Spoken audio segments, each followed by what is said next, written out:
উত্তরের হিমেল হাওয়ায় বলে দিচ্ছে শীতের আগমনী বার্তা। আসলে আপনারা যারা দূর দূরান্ত থেকে আমার ভিডিওগুলো দেখেন, আজকে আপনাদেরকে ময়ূর ঘাট ঘুরে দেখাবো।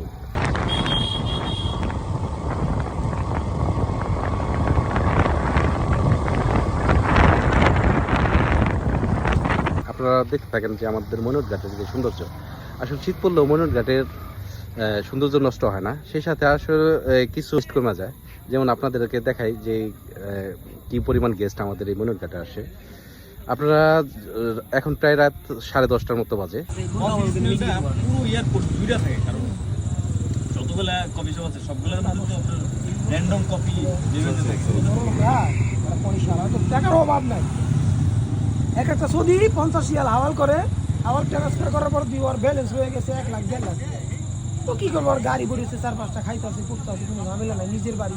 ও 1.5 লাখ লেনলে কি করবো, ও যায় হেরা করে 5 করে মেরে দেবো, মহিলা 200 রিয়াল সারাদিন ফিরে খাওয়াই মা, একটু পর আবার নামাই দিয়ে শেষ। লক্ষ লক্ষ রিয়াল।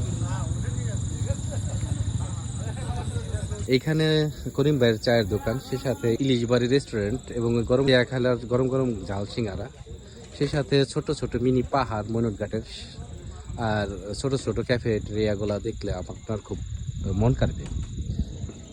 আর ময়ূর ঘাট মানে হচ্ছে দোহানগঞ্জের ছেলেপেলেদের গেস্টের গ্যাদারিং, এবং সেই সাথে হুন্ডাদের গুন্ডাপনা আপনারা দেখতে পারবেন।